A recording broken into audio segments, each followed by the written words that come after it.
My objective today is just to impart not necessarily, some of what I think, not to really give you some of what I believe, but really to help you unravel and uncover what it is that I've been able to be so blessed and fortunate to come to an understanding of knowing.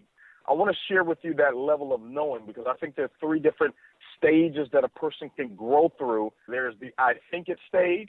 I think this is the right way. I think we should do it this way. I think this is what works. Then you graduate to the I believe stage. I believe it could work this way. I believe this is what I'm supposed to be doing. I believe this will help and this would serve. And then the final stage you will get to is I know this works.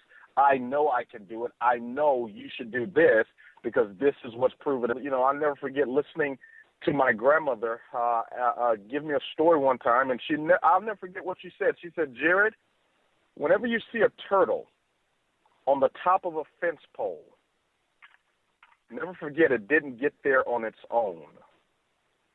And that has always stuck with me because none of us get there by ourselves. I didn't do this by myself. We've had an incredible amount of support from my mentor, Mr. Holton Buggs, who happens to be the number one income earner in the profession of network marketing and direct sales. This is a profession that has right now about 100 million people that are involved in this particular profession. Last year, worldwide, this profession generated over $167 billion in revenues. That's it with a B. That's more than double the blockbuster and movie industry, which generated $80 billion worldwide. It's more than triple the music and entertainment business that generated $16.7 billion worldwide. So we're talking about a very large profession with, literally tens of thousands of companies that, are involved in this profession, many of which have gone on to become billion-dollar annual companies that do at least $1 billion or plus a year, some upwards of $13 billion per year, a profession that's been around for almost close to 100-plus years, and the number one income earner, Holton Buggs. And I've been so blessed and fortunate to be able to be under his tutelage, under his mentorship, and have a very close relationship and friendship with him over the last close to a decade now. In Organo Gold, he's been able to assist in terms of putting together the culture, the system that this company has. As a matter of fact, for many of you that are on social media, meaning you use Facebook, you use maybe Instagram or LinkedIn or something, the way I love to interact, especially on training calls and mentorship calls like this, I love for all of us to make sure that we're posting, especially some of the things that resonate with you in terms of numbers or philosophies or quotes, things that resonate and touch your spirit. I love for you to post those on Facebook. And I want you to use a hashtag. The hashtag I want you to use is 10,000 hours. I've been in a strong series of the gentlemen for the last 60 days as we've been working and developing new teams right here in the United States of America and really all over because a pivotal question was asked to me. Because sometimes people, they see your glory, but they don't know your story. And I'm going to share my story briefly with you, but then we'll get into some strong things. And I can tell you, but if one person really understands and receives everything I'm going to lay out on this call, I promise you, your life, not only your personal life, your family, but also the people around you, literally hundreds, if not thousands of people's lives will be made the better, because I want you to write this down. Impact drives income. Impact drives income. If you have a small income, it's because you make a small impact in the world. When I look at this whole principle of 10,000 hours, how did I get here? Many of you don't really understand all the story, and I don't have, an hour or 2 hours to explain it and all of that. But I want to just share my story briefly with you so you know really who it is that you're listening to and how it is that we've been so blessed to be in this position here. It's very simple. 5 years ago, I got a phone call from my mentor, Mr. Holton Buggs. Like I said, I met him back in 2004. Didn't know him from Adam when I first met him. As a matter of fact, at the age of 5, I left the United States of America in 1989 because my mother and my father, who were never married, they were attending law school. And during that attendance of law school, my mother had failed the bar examination. Obviously, it's an exam that you must pass in order to become an attorney. But she had failed it twice, dealing with a little baby, because she had gotten pregnant during that course and during college. And so her mother, who is in Nigeria, because my mother is Nigerian, my dad is from right here in the United States of America, a small state called Alabama, she decided to take me over to Nigeria because her father had passed. And, during that time of her father passing and grieving, we went over to Nigeria. And as we were there in this third world country, a third world country is completely different from where I was raised and where I came up. We had running water, we had electricity, we had bountiful food. I mean, it's a great country to live in because of all of the things that are available. But I was uprooted and plucked out of that environment, that safe environment of friends and family that I had gone to know, and taken over to Nigeria. And unbeknownst to me, my grandmother had convinced my mother that she needed to leave me there with her because she did not believe she would be able to go and be successful as an attorney holding on to a little 5-year-old that she had to be responsible and take care of. And so unbeknownst to me, I never shall forget this. I remember it like it was yesterday. My mother gives me a kiss and says she'll see me later. This was early in the morning. And I didn't see my mother and my father for about 6 years.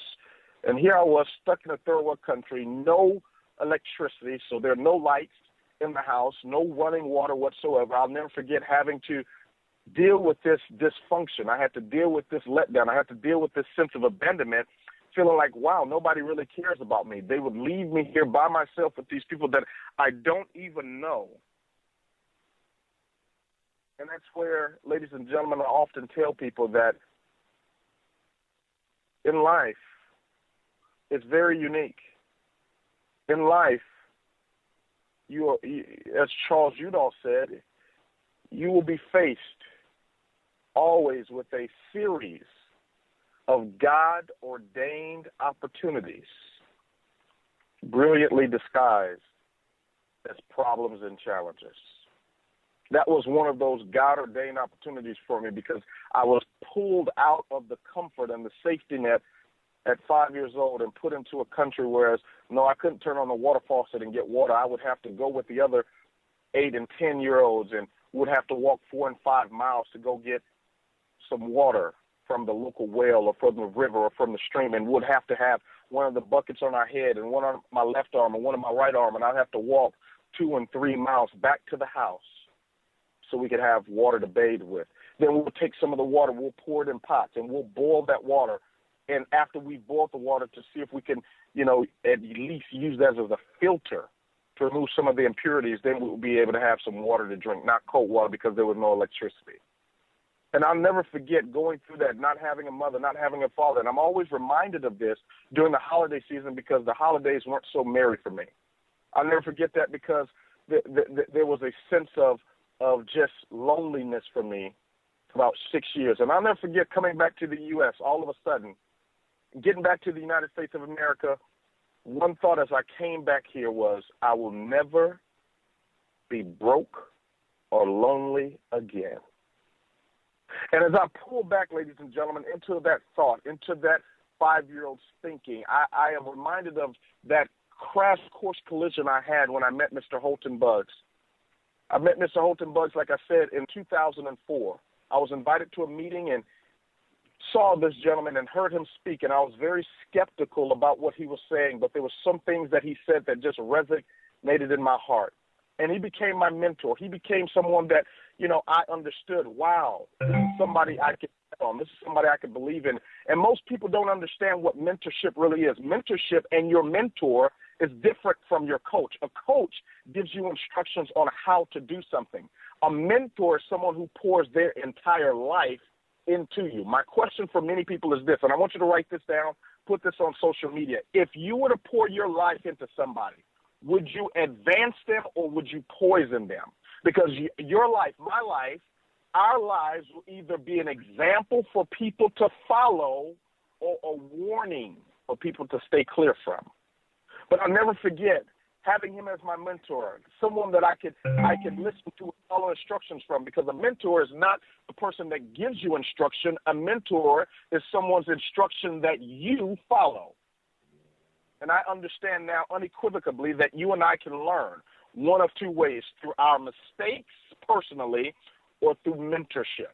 That's why I often tell people pain is a gift that nobody ever wants to receive.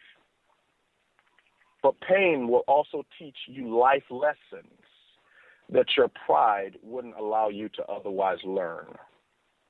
I'll never forget getting a phone call from Mr. Buggs about Organogold in 2008. He had been my mentor at this time since 2004, someone that I love, someone that I cherish, not because of the income that he earned, but the principles and the philosophies he stood on. Whether it cost him millions of dollars or not, I literally watched this man walk away, be able and willing to walk away from $1.2 million annually because of a philosophy and a principle of how he governed his life. Not that he was perfect, not that he walks on water, any of these things, and does miracles. And no.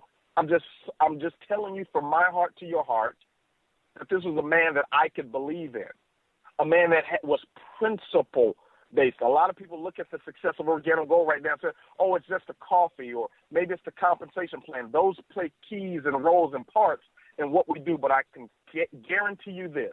What separates Organogold from anything on the marketplace is not the coffee.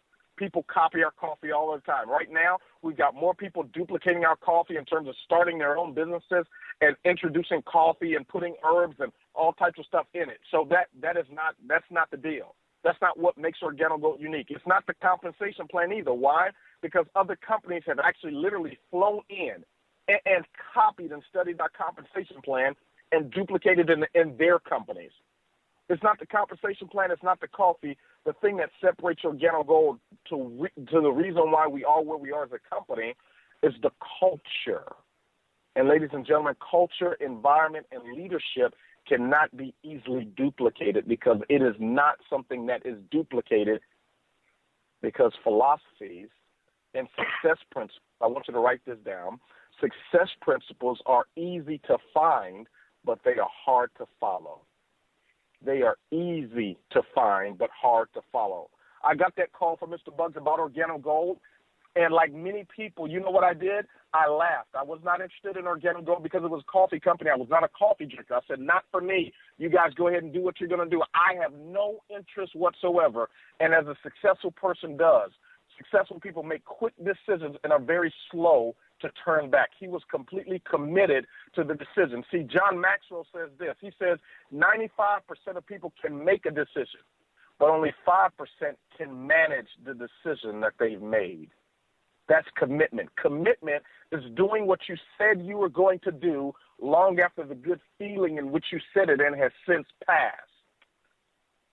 I was one of his close friends, myself and one of my business partner, Mr. Craig Hill. We were some of his best friends, close buddies. And guess what we told our mentor, the multimillionaire that we had seen, that had the lifestyle, drove the cars, did what he wanted, with whom he wanted, for as long as he wanted. Guess what we told him? We told him absolutely not. We said no to Organogold. Ladies and gentlemen, that's the first phase of the business. Remember I said you're going to go from I think it works to I believe it may work to I know it works.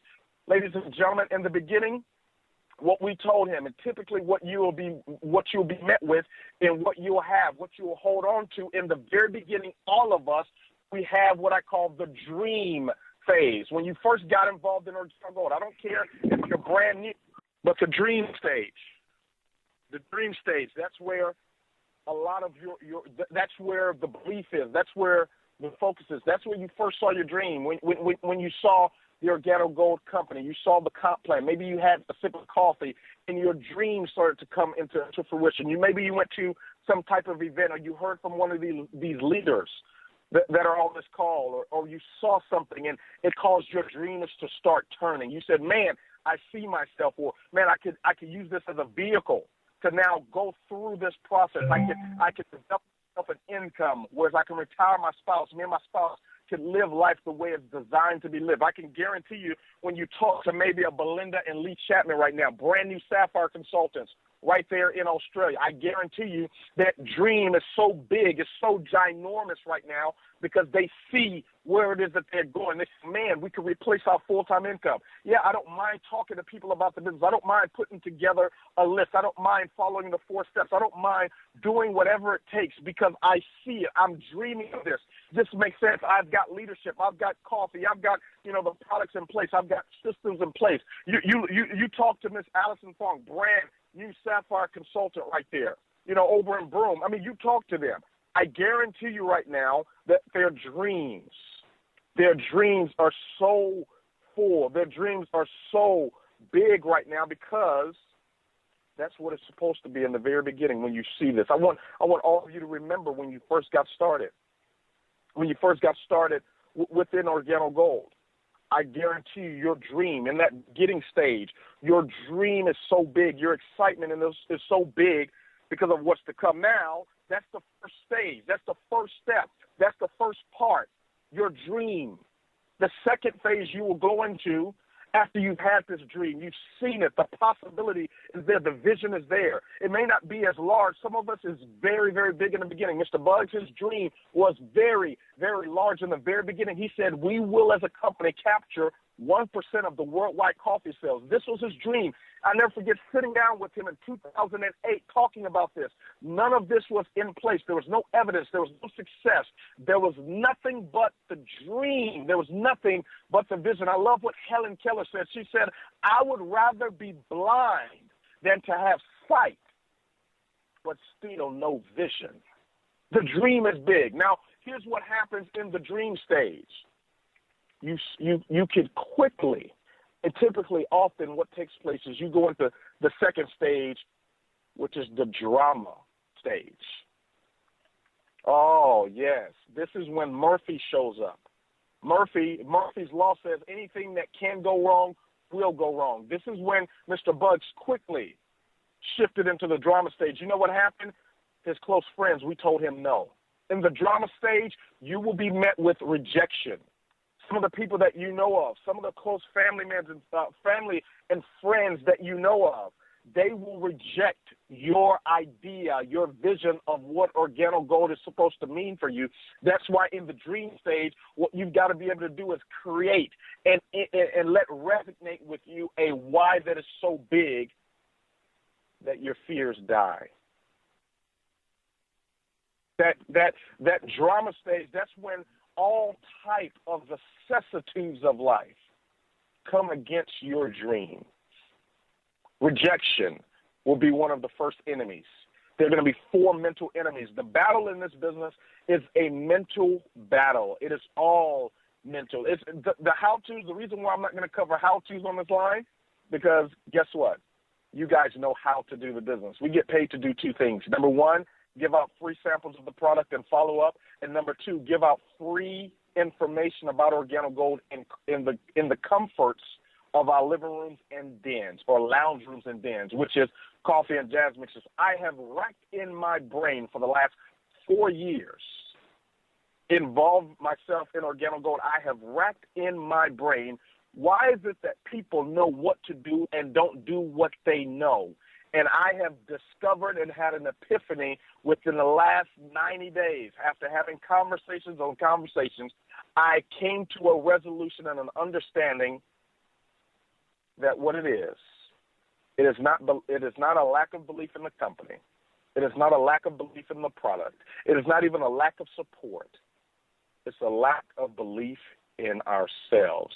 That's why the old proverb says, the enemy on side is defeated, the enemy on the outside can do me no harm. When we're talking about enemy here, I'm not talking about some enemies exteriorly. I'm talking about the inner me, that battle. See, this is another thing you're going to deal with in the drama stage. That's why I'm not going to talk about necessarily the how-tos. You've got incredible leaders like Holly and Greg Noonan that are traveling all across the country showing you, not by what they're pontificating, not by what they're saying. You're hearing success stories of people now, not 90 days ago, not 6 months ago that got into the business. I'm talking about people that just got started in the company within the last 30, 60, 90 days, that are getting themselves promoted and getting themselves results. Like you look at a Belinda and Lee Chapman that just went sapphire in the month of October when we were there. I'll never forget sitting in the living room and doing a coffee and jazz mix. I'm sorry, not the living room,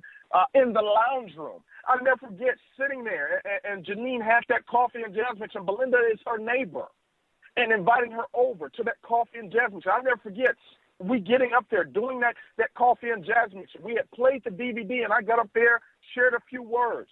And guess what? Because they weren't, understand something. Communication is not necessarily what you say, it's how you feel about what you're saying. That's why I often quote Thomas Dexter Jakes. He said, the biggest illusion about communication is that it actually took place. Authentic communication has not taken place until action follows. The biggest illusion about communication is that it actually took place. But authentic communication has not taken place until action follows. I never forget, we sitting there in October doing a coffee and jazz mixer and talking with Belinda. And she's telling me, oh, this makes sense. I want to get started, but I need to talk with my husband. We've been involved in direct sales for a while, and we never really made the type of money we were looking to make this make sense, but I've got to get my husband on board. And I remember us having her and her husband, Lee, come out to a bigger event that we did, close to 200-plus people at that event, if I'm not mistaken. And her husband got a chance to be around that culture, be around that environment, and really feel the energy and said, oh, yeah, this is something I can bet on. Guess what? Brand new Sapphire Consultants in Australia. And Allison, I mean, this thing is, I'm telling you, ladies and gentlemen, the how-to stuff, you're not going to hear me talk about you got the best of the best, not telling you or teaching you the how-to, but they're doing and showing you the how-to. Many people ask us this question, in this drama stage. I'm telling you, we all are going to have this drama come in where people reject you. Your family members, they laugh at you. Oh, by the way, I want you to write this down, put this on social media as well. All truth will pass through 3 phases.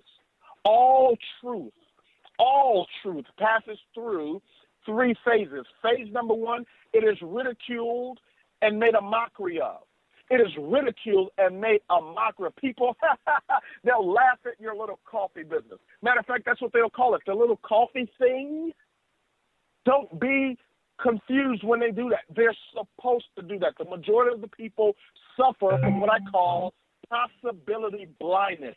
They don't know what they don't know, and they think they know. That's why I often quote Les Brown, who says most people fail in life not because they aim too high and miss.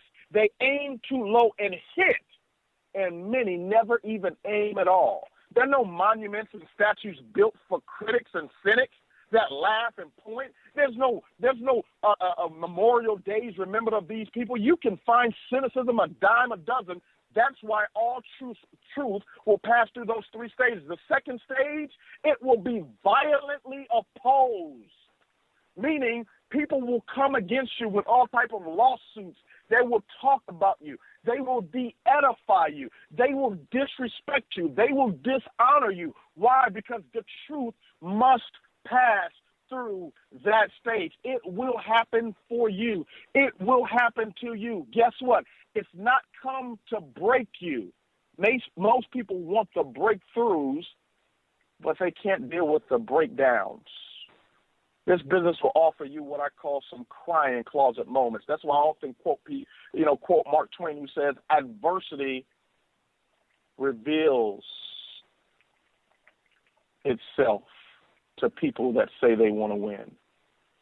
I also believe adversity introduces you to the person that you really are, because adversity not only builds character, it reveals character. The third phase of truth is that it is finally upheld as the truth and embraced by the mass public. That's all truth.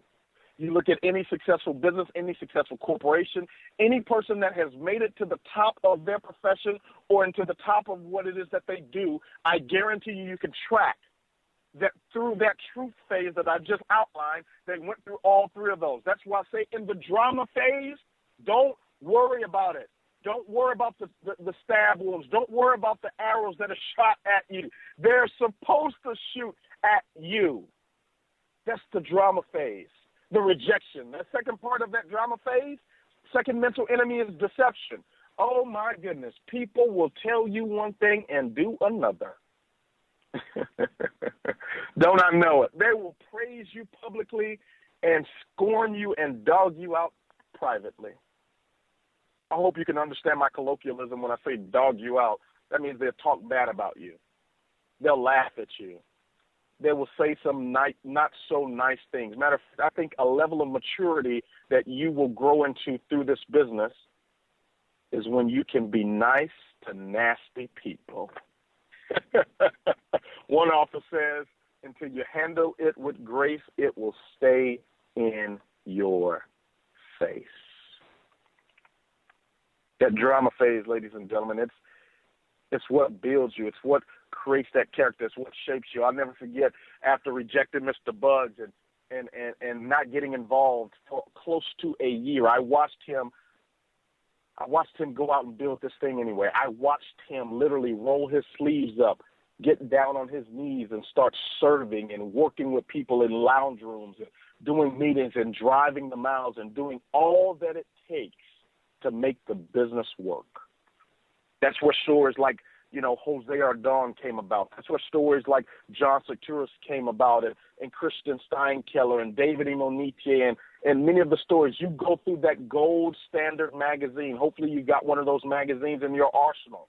You can read the stories with our crown ambassadors and our crown diamonds. See, they didn't look that way.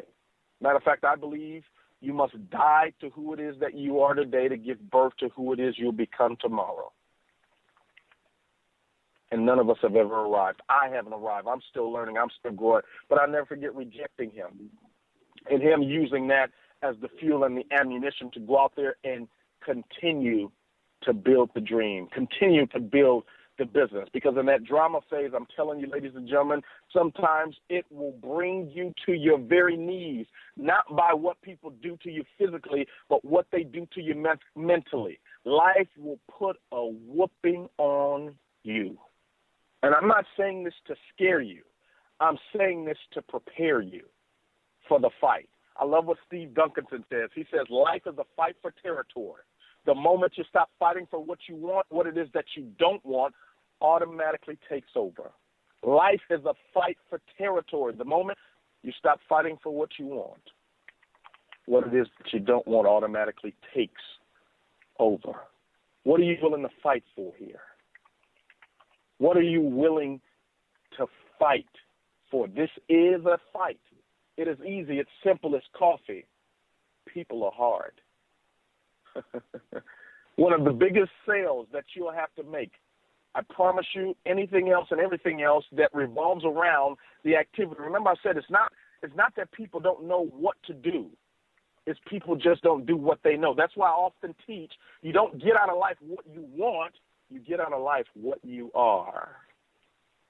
You don't get out of life what you want. You get out of life what you are. What are you willing to fight for? Because this drama, that drama phase, it's here to test your resolve. It's here to test your courage. It's here to say, oh, you got a dream? Okay, we're going to see if you can make it through the nightmare. And I'm not talking about the nightmare on Elm Street. I'm talking about the nightmare on your street. You're going to be introduced to the man or the woman you really are, not the one that you keep painting on and showing everybody, not that plastic phony person. It's going to test and challenge your very character and fight.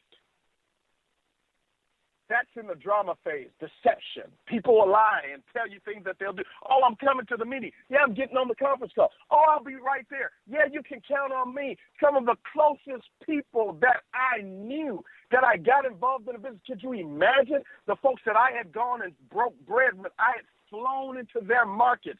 I had done meetings for them. I had done presentations for them. I had done three-way calls for them. Some of the same people quit on me because they couldn't deal with rejection. because they didn't have patience and perseverance. Some of these same people lied on me. They'll do it to you too. It's all good. It's a part of the drama phase. Then you'll have some that lose their dream because it's not growing fast enough. That's apathy. That's the third mental enemy, apathy. You'll have people on your team that you've built, you developed, you've gotten a sapphire, and guess what? The people, I want you, all my new sapphires, I want you to hear me very clearly here. The people that helped you get to sapphire will not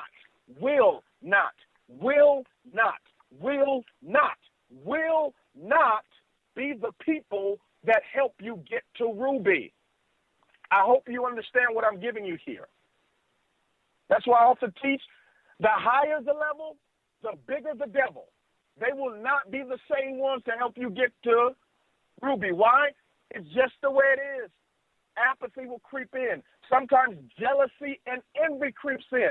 You will not believe once you start developing a team and an organization, some people that are part of your team will root for you to fail because they feel as though you got to where you got to because of them and what they did. And I cannot understand for the life of me why people will drink poison and expect for you to die from it.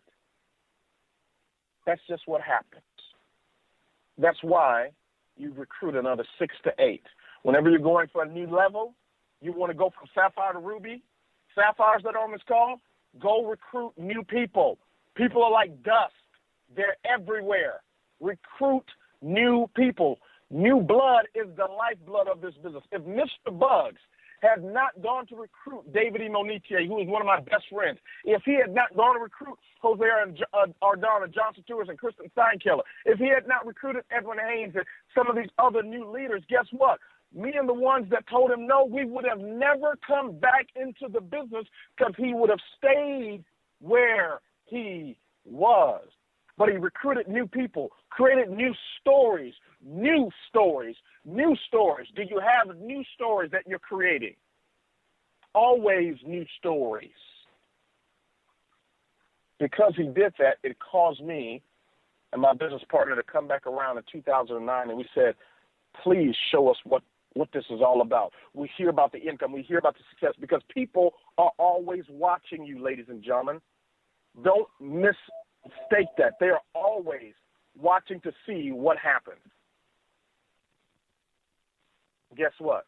We came back a year later during that drama phase of Mr. Bugs' career. After he had weathered the storm, we came back and we said we're ready to get started in the business. That was in August 2009. And I tell people oftentimes that he was so humble to be able to sit down again with two friends that laughed at him and ridiculed him and his dream. See, humility is not a personality type. It's not a personality trait. Some people think, oh, if you're reserved and not outspoken, you're humble.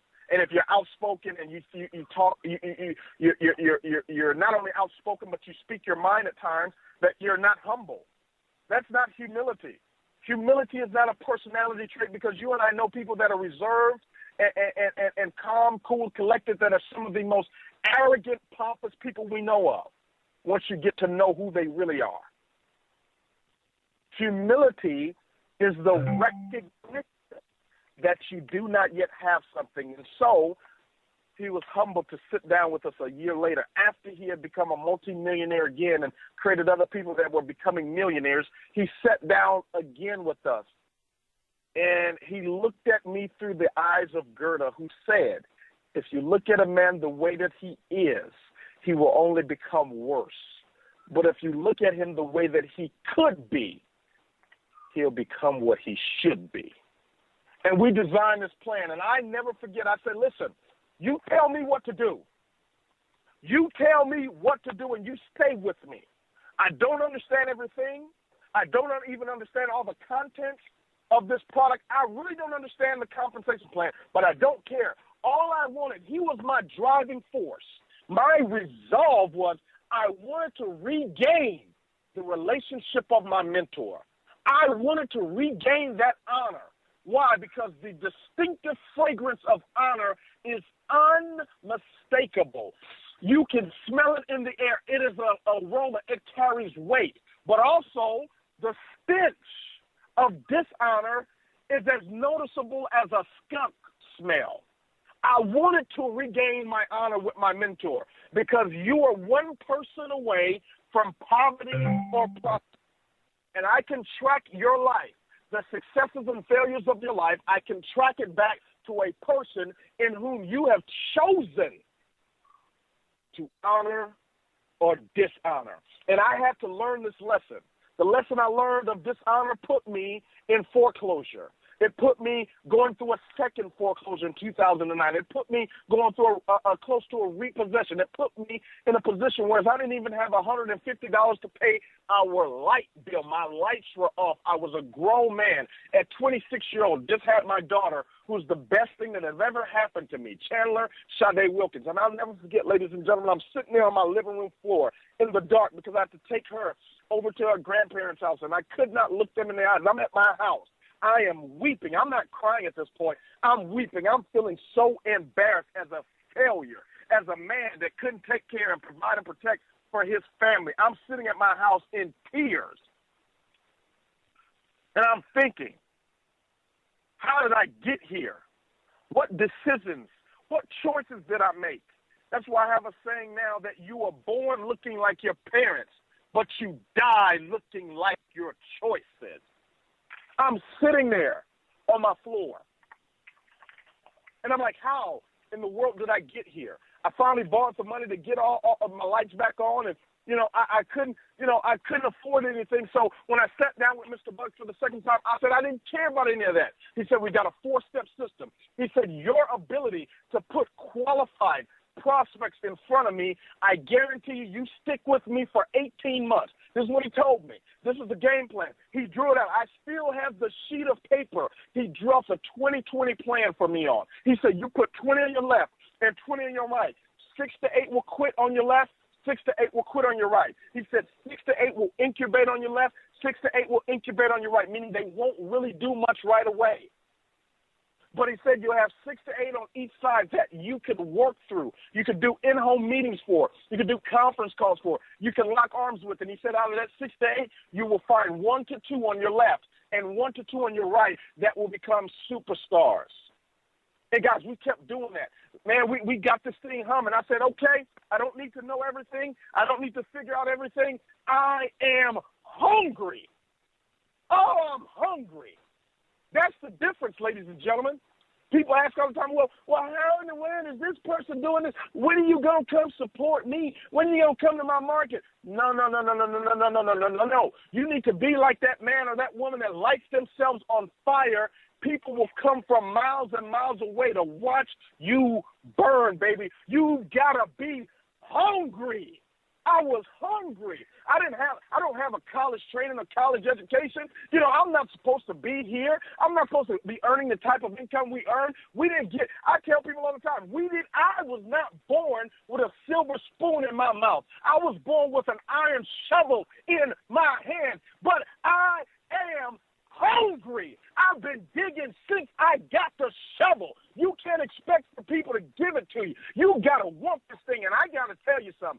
You will not eat if you're full. And the challenge with most people is that they're full. You don't know that you're full. You're full on complacency, just being complacent. You're full on your 9-to-5 job or your career, your status, your ego. You're full of yourself. Most people are full. That's why when you look at Organo Gold right now, ladies and gentlemen, and I'm closing because I've got to go. I know you've got to go too. Now, I'm not yelling.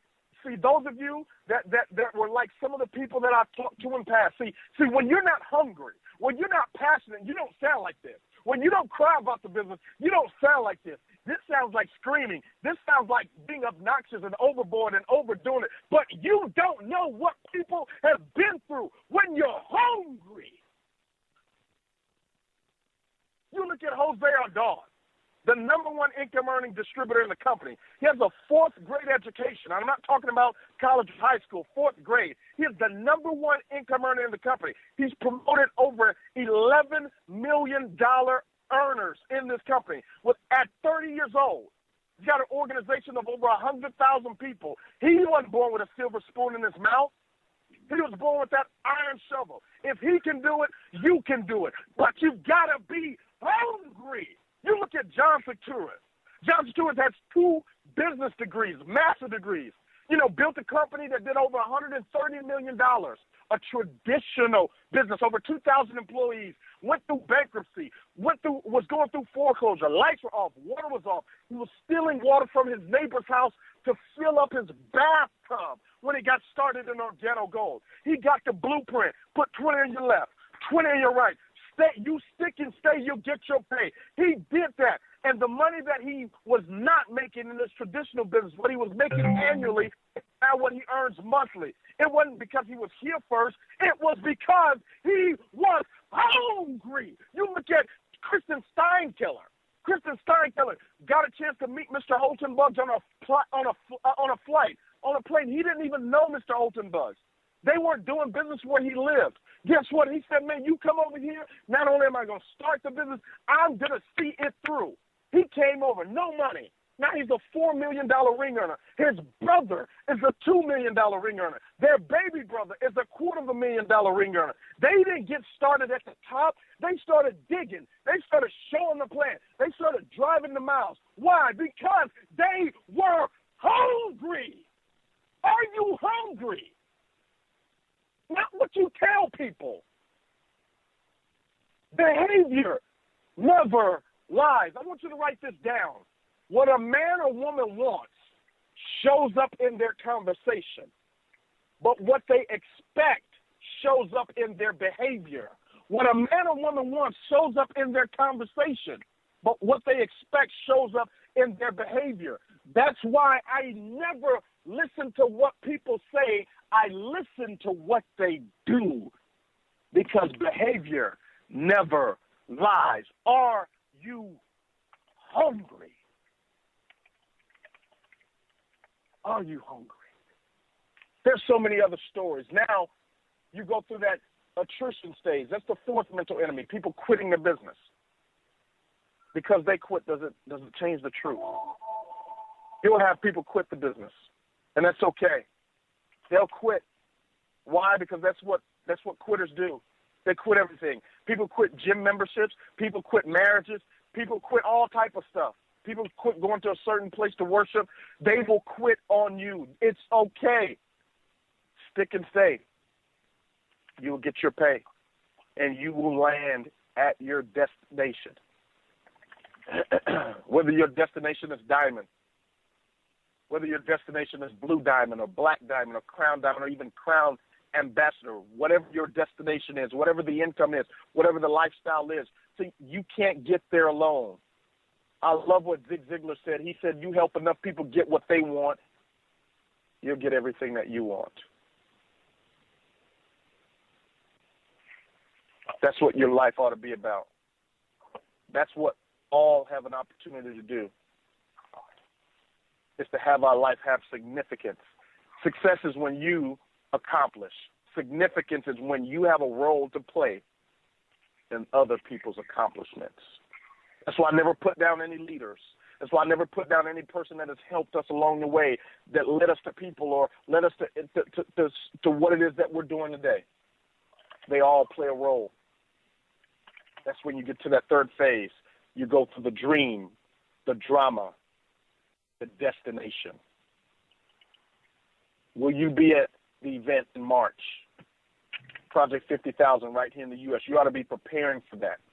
Project 50,000 event. You ought to be here. You've got the best leaders in the world that are there with you right now, showing you the way. See, a real leader, I want you to write this down. A real leader knows the way, goes the way, and shows the way. Knows the way, goes the way, shows the way. That's leadership. Leadership is not saying you go do it. Leadership is saying let's go do it. It's not about bragging or boasting about what you've done and who you've been. Yeah, you've got to lead by example. You've got to be accomplished. You've got to become a champion in this business, because people follow leadership. But if you say you're a leader and you look behind you and all you have are followers and no one is following behind you, you're just taking a long walk. Who are you helping? Who are you touching? Helping and touching people is not, sitting down having kumbaya breakfast sessions and talking about what we're going to do in training and training and training. I want you to understand, training doesn't work. Training does not work. Working does train. You want to train somebody, you go do a coffee and jazz mixer. You help them make some phone calls to sell some coffee. You help them make some phone calls to put some butts in the seat so you can help them do a presentation and get them promoted and get them paid. That's how you help people. You manage things, but you lead people. I'll close with this. A pivotal question was asked to me by a mentor of mine once. He said, when you hear the name Michael Jordan, what comes to mind? I said, basketball. He says, when you hear the name Greg Norman, what comes to mind? I said, the shark, golf. He says, when you hear the name Bill Gates, what comes to mind? I said, Microsoft. He says, when you hear the name Apple, what comes to mind? I said, Apple computers. Then he asked, when the name Jarrod Wilkins is said, what comes to mind? And I paused. He said, that's my point. If your name is mentioned and you don't have something synonymous with what you do, you're wasting time and taking up space. Bill Bailey said, if you treat life casually, you will become a casualty. If you treat life casually, you will become a casualty. You need to go all out. Your name ought to be synonymous with what you do. When your name is mentioned, your business, your life, your career, your touching, your impacting, what you do, what you stand for ought to be remembered. Because as Robert Schuller said, a big shot is nothing but a little shot that kept on shooting. Ladies and gentlemen, I'm telling you, let's get this done. I hope you're hungry because it's plenty out here for all of us to eat. Let's go out here, let's eat, let's touch some lives because what we do matters. God bless you, God bless your families, and God bless your dreams.